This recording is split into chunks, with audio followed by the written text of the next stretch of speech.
Sir Claud Amory's house, Abbot's Cleeve, stood just on the outskirts of the small town, or rather overgrown village, of Market Cleeve, about 25 miles southeast of London. The house itself, a large but architecturally nondescript Victorian mansion, was set amid an attractive few acres of gently undulating countryside, here and there heavily wooded. The gravel drive from the gatehouse up to the front door of Abbot's Cleeve twisted its way through trees and dense shrubbery. A terrace ran along the back of the house, with a lawn sloping down to a somewhat neglected formal garden. On the Friday evening, 2 days after his telephone conversation with Hercule Poirot, Sir Claude sat in his study, a small but comfortably furnished room on the ground floor of the house on the east side. Outside, the light was beginning to fade. Sir Claude's butler, Treadwell, a tall, lugubrious-looking individual with an impeccably correct manner, had sounded the gong for dinner 2 or 3 minutes earlier, and no doubt the family was now assembling in the dining room on the other side of the hall. Sir Claude drummed on the desk with his fingers, his habit when forcing himself to a quick decision.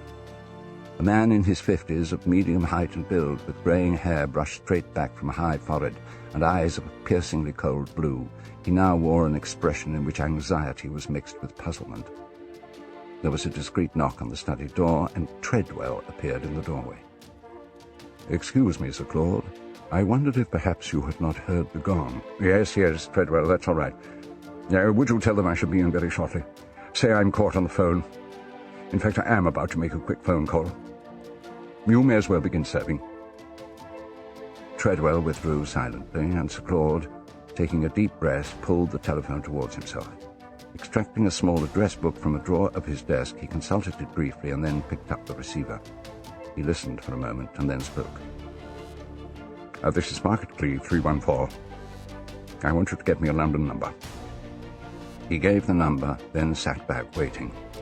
The fingers of his right hand began to drum nervously on the desk. Several minutes later, Sir Claud Amory joined the dinner party, taking his place at the head of the table around which the 6 others were already seated. On Sir Claude's right sat his niece, Barbara Amory, with Richard, her cousin, and the only son of Sir Claude next to her. On Richard Amory's right was a house guest, Dr. Carelli, an Italian. Continuing round, at the opposite end of the table to Sir Claude, sat Caroline Amory, his sister. A middle-aged spinster, she had run Sir Claude's house for him ever since his wife died some years earlier. Edward Raynor, Sir Claude's secretary, sat on Miss Amory's right, with Lucia, Richard Amory's wife, between him and the head of the household. Dinner on this occasion was not at all festive. Caroline Amory made several attempts at small talk with Dr. Carelli, who answered her politely enough without offering much in the way of conversation himself. When she turned to address a remark to Edward Raynor, that normally polite and socially suave young man gave a nervous start, mumbled an apology, and looked embarrassed. Sir Claude was as taciturn as he normally was at mealtimes, or perhaps even more so. Richard Amory cast an occasional anxious glance across the table at his wife Lucia. Barbara Amory alone seemed in good spirits and made spasmodic light conversation with her Aunt Caroline. It was while Treadwell was serving the dessert course that Sir Claude suddenly addressed the butler, speaking loudly enough for all at the dinner table to hear his words. "Treadwell," he said, "would you ring Jackson's garage in Market Cleeve and ask them to send a car and driver to the station to meet the 8:50 from London? A gentleman who is visiting us after dinner will be coming by that train." "Very well, Sir Claude," replied Treadwell as he left. He was barely out of the room when Lucia, with a murmured apology, got up abruptly from the table and hurried out, almost colliding with the butler as he was about to close the door behind him. Crossing the hall, she hurried along the corridor and proceeded to the large room at the back of the house. The library, as it was generally called, served normally as a drawing room as well. It was a comfortable room rather than an elegant one. French windows opened from it onto the terrace, and another door led to Sir Claude's study.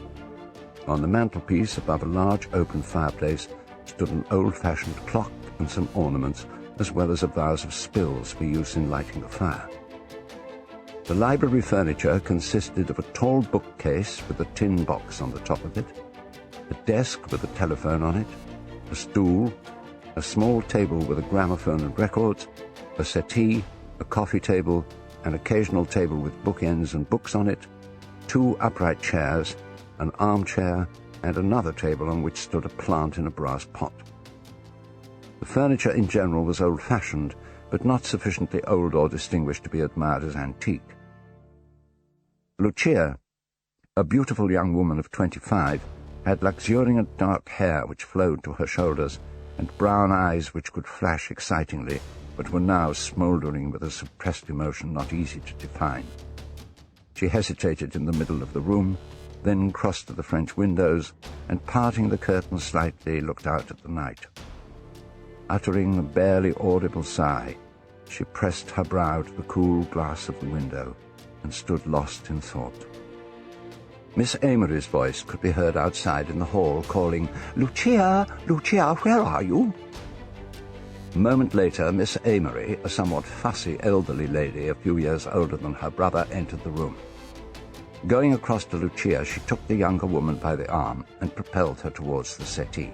"There, my dear, you sit down here," she said, pointing to a corner of the settee. "You'll be all right in a minute or two."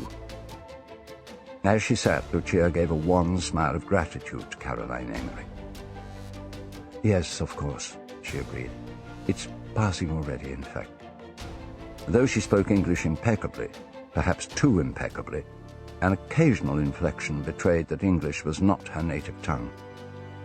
"I just came over all faint, that's all," she continued. "How ridiculous of me. I've never done such a thing before. I can't imagine why it should have happened. Please go back, Aunt Caroline. I shall be quite all right here." She took a handkerchief from her handbag as Caroline Amory looked on solicitously. Dabbing at her eyes with it, she then returned the handkerchief to her bag and smiled again. "I shall be quite all right," she repeated. "Really, I shall."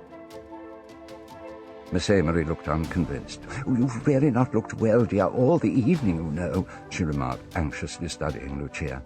"Haven't I?" "No, indeed," replied Miss Amory. She sat on the settee close to Lucia. "Perhaps you've caught a little chill, dear," she twittered anxiously. "Our English summers can be rather treacherous, you know. Not at all like the hot sun in Italy, which is what you're more used to. So delightful, Italy, I always think." "Italy," murmured Lucia with a faraway look in her eyes as she placed her handbag beside her on the settee. "Italy. I know, my child, you must miss your own country badly. It must seem such a dreadful contrast. I mean, the weather, for one thing, and the different customs. And we must seem such a cold lot. Now, Italians, no, never. I never miss Italy," cried Lucia with a vehemence that surprised Miss Amory. "Never." "Oh, come now, child. There's no disgrace in feeling a little homesick for—" "Never," Lucia repeated. "I hate Italy. I always hated it. It is like a heaven for me to be here in England with all you kind people. Absolute heaven." "Oh, it's really very sweet of you to say that, my dear," said Caroline Amory, "though I'm sure you're only being polite. It's true we've all tried to make you feel happy and at home here, but it would be only natural for you to yearn for Italy sometimes, and then not having any mother—" "Oh, please, please," Lucia interrupted her. "Do not speak of my mother." "No, of course not, dear, if you'd rather I didn't. I didn't mean to upset you. Oh, shall I get you some smelling salts? I've got some in my room." "No, thank you," Lucia replied. "Really, I'm perfectly all right now." "It's no trouble at all, you know," Caroline Amory persisted. "I've got some very nice smelling salts, lovely pink colour, and in the most charming little bottle, and very pungent. Sal ammoniac, you know. Or is it spirits of salts? I can never remember. But anyway, it's not the one you cleaned the bath with." Lucia smiled gently, but made no reply. Miss Amory had risen and apparently could not decide whether to go in search of smelling salts or not. She moved indecisively to the back of the settee and rearranged the cushions. "Yes, I think it must be a sudden chill," she continued. "You were looking the absolute picture of health this morning. Perhaps it was the excitement of seeing this Italian friend of yours, Dr. Corelli. He turned up so suddenly and unexpectedly, didn't he? It must have given you quite a shock." Lucia's husband, Richard, had entered the library while Caroline Amory was speaking. Evidently Miss Amory did not notice him, for she could not understand why her words appeared to have upset Lucia, who leaned back, closed her eyes, and shivered. "Oh, my dear, what is it?" asked Miss Amory. "Are you coming over faint again?" Richard Amory closed the door and approached the two women. A conventionally handsome young Englishman of about 30, with sandy hair, he was of medium height, with a somewhat thick-set, muscular figure. "Do go and finish your dinner, Aunt Caroline," he said to Miss Amory. "Lucia will be all right with me. I'll look after her." Miss Amory still appeared irresolute. "Oh, it's you, Richard. Well, perhaps I'd better go back," she said, taking a reluctant step or two in the direction of the door leading to the hall. "You know how your father does hate a disturbance of any kind, and particularly with a guest here. It's not as though it was someone who was a close friend of the family." She turned back to Lucia. "I was just saying, dear, wasn't I? What a very strange thing it was that Dr. Corelli should turn up in the way he did, with no idea that you were living in this part of the world. You simply ran into him in the village and invited him here. It must have been a great surprise for you, my dear, mustn't it?" "It was," replied Lucia. "The world really is such a very small place. I've always said so," Miss Amory continued. "Your friend is a very good-looking man, Lucia." "Do you think so?" "Foreign-looking, of course," Miss Amory conceded, "but distinctly handsome. And he speaks English very well." "Yes, I suppose he does." Miss Amory seemed disinclined to let the topic go. "Did you really have no idea," she asked, "that he was in this part of the world?" "None whatsoever," replied Lucia emphatically. Richard Amory had been watching his wife intently. Now he spoke again. "What a delightful surprise it must have been for you, Lucia," he said. His wife looked up at him quickly, but made no reply. Miss Amory beamed. "Yes, indeed," she continued. "Did you know him well in Italy, my dear? Was he a great friend of yours? I suppose he must have been." There was a sudden bitterness in Lucia's voice. "He was never a friend," she said. "Oh, I see. Merely an acquaintance. But he accepted your generous invitation to stay. I often think foreigners are inclined to be a little pushy." "Oh, I don't mean you, of course, dear." Miss Amory had the grace to pause and blush. "I mean, well, you're half English in any case." She looked archly at her nephew and continued, "In fact, she's quite English now, isn't she, Richard?" Richard Amory did not respond to his aunt's archness, but moved towards the door and opened it, as though in invitation to Miss Amory to return to the others. "Well," said that lady, as she moved reluctantly to the door, "if you're sure I can't do anything more—" "No, no." Richard's tone was as abrupt as his words as he held the door open for her. With an uncertain gesture and a last nervous smile at Lucia, Miss Amory left. Emitting a sigh of relief, Richard shut the door after her and came back to his wife. "Natter, natter, natter," he complained. "Thought she'd never go." "She was only trying to be kind, Richard." "No, I dare say she was. She tries a damn sight too hard." "I think she's fond of me," murmured Lucia. "What?" "Yeah, oh, of course." Richard Amory's tone was abstracted. He stood observing his wife closely. For a few moments there was a constrained silence. Then, moving nearer to her, Richard looked down at Lucia. "You're sure there's nothing I can get you?" Lucia looked up at him, forcing a smile. "Nothing really, thank you, Richard. Do go back to the dining room. I really am perfectly all right now." "No," replied her husband. "I'll stay with you." "But I'd rather be alone." There was a pause.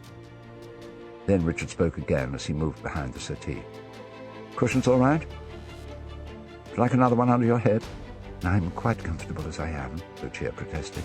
"It would be nice to have some air, though. Could you open the window?" Richard moved to the French windows and fumbled with the catch. "Oh, damn!" he exclaimed. "The old boy's locked it with one of those patent catches of his. Can't open it without the key." Lucia shrugged her shoulders. "Oh, well," she murmured, "it really doesn't matter." Richard came back from the French windows and sat in one of the chairs by the table. He leaned forward, resting his elbows on his thighs. Wonderful fellow, the old man. Always inventing something or other. Yes, replied Lucia. He must have made a lot of money out of his inventions. Pots of it, said Richard gloomily.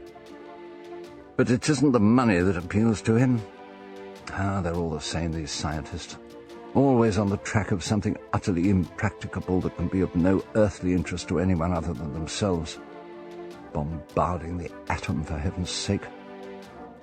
But all the same, he is a great man, your father. Oh, I suppose he's one of the leading scientists of the day, said Richard grudgingly. He can't see any point of view except his own. He spoke with increasing irritation. He's treated me damned badly. I know, Lucia agreed. He keeps you here, chained to this house, almost as though you were a prisoner. Why did he make you give up the army and come to live here? I suppose, said Richard, that he thought I could help him in his work. He ought to have known that I should be of no earthly use to him in that way. Simply haven't got the brains for it. He moved his chair a little closer to Lucia and leaned forward again. My God, Lucia, it makes me feel pretty desperate sometimes. I mean, there he is, rolling in money, and he spends every penny on those damned experiments of his. You think he'd let me have something of what will be mine someday in any case, and allow me to get free of this place? Lucia sat upright. Money, she exclaimed bitterly. Everything comes round to that. Money. And like a fly caught in a spider's web, Richard continued, helpless, absolutely helpless. Lucia looked at him with an imploring eagerness. Oh, Richard, she exclaimed, so am I. Her husband looked at her with alarm. He was about to speak when Lucia continued, So am I, helpless, and I want to get out. She rose suddenly and moved towards him, speaking excitedly. Richard, for God's sake, before it's too late, take me away.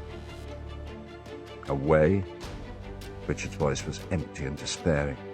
Away where? Anywhere, replied Lucia with growing excitement. Anywhere in the world, but away from this house. That's the important thing, away from this house. I am afraid, Richard, I tell you I am afraid. There are shadows. She looked over her shoulder as though she could see them. Shadows everywhere. Richard remained seated. How can we go away without money? He asked. He looked up at Lucia and continued bitterly. A man's not much good to a woman without money, is he, Lucia? Is he? She backed away from him. Why do you say that? She asked. What do you mean? Richard continued to look at her in silence, his face tense yet curiously expressionless. What's the matter with you tonight, Richard? Lucia asked him. You're different somehow. Richard rose from his chair. Am I? Yes. What is it? Well, Richard began and then stopped. Oh, nothing, it's nothing. He started to turn away from her, but Lucia pulled him back and placed her hands on his shoulders. Richard, my dear, she began. He took her hands from his shoulders. Richard, she said again. Putting his hands behind his back, Richard looked down at her. Do you think I'm a complete fool? He asked. Do you think I didn't see this old friend of yours slip a note into your hand tonight? Do you mean you thought that... He interrupted her fiercely. Why did you come out from dinner? You weren't feeling faint? That was all a pretense. You wanted to be alone to read your precious note. You couldn't wait. You were nearly mad with impatience because you couldn't get rid of us. First Aunt Caroline, then me. His eyes were cold with hurt and anger as he looked at her. Richard, said Lucia, you're mad. Oh, it's absurd. You can't think I care for Corelli, can you? Can you really? Oh, my dear Richard, my dear, it's you. It's nobody but you. You must know that. Richard kept his eyes fixed on her. What's in that note? He asked quietly. Nothing. Nothing at all. Then show it to me. I can't, said Lucia. I've destroyed it. A frigid smile appeared and disappeared on Richard's face. No, you haven't, he said. Show it to me. Lucia was silent for a moment.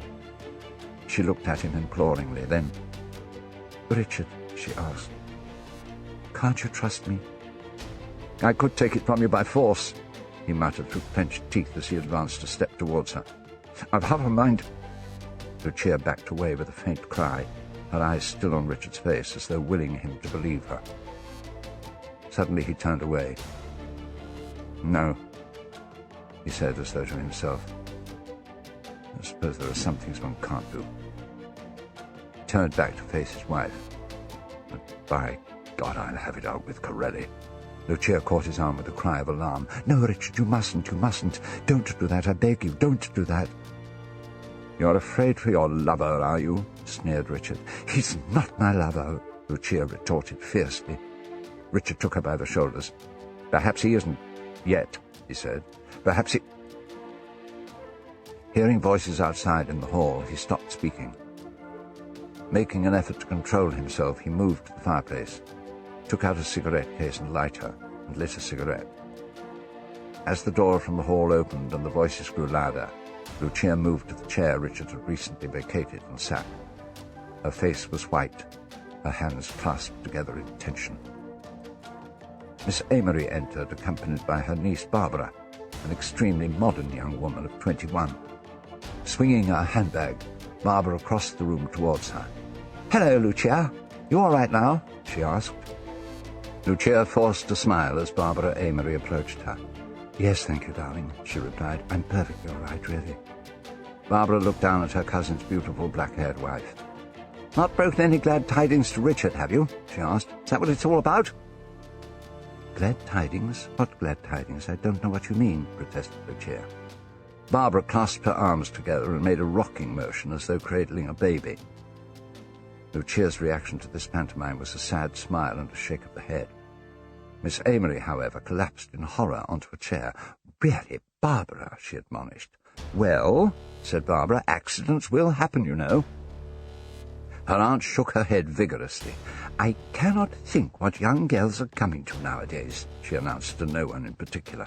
"In my young days we did not speak flippantly of motherhood, and I would never have allowed—" She broke off at the sound of the door opening and looked around in time to see Richard leave the room. "Now, you've embarrassed Richard," she continued, addressing Barbara, "and I can't say I'm at all surprised." "Well, Aunt Caroline," Barbara replied, "you're a Victorian, you know, born when the old Queen still had a good 20 years of life ahead of her. You're thoroughly representative of your generation, and I dare say I am of mine." "I'm in no doubt as to which I prefer," her aunt began, only to be interrupted by Barbara, who chuckled and said, "I think the Victorians were too marvellous.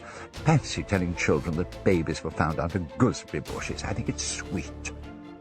She fumbled in her handbag, found a cigarette and a lighter, and lit the cigarette.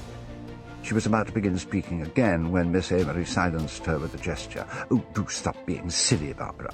I'm really very worried about this poor child here, and I wish you wouldn't make fun of me." Lucia suddenly broke down and began to weep. Trying to wipe the tears from her eyes, she said between sobs, "You are all so good to me. No one was ever kind to me until I came here, until I married Richard. It's been wonderful to be here with you. I can't help it. There, murmured Miss Amory, rising and going to Lucia. She patted her on the shoulder. There, my dear. I know what you mean, living abroad all your life, most unsuitable for a young girl. Not a proper kind of upbringing at all. And, of course, the Continentals have some very peculiar ideas about education. There. Lucia stood up and looked about her uncertainly.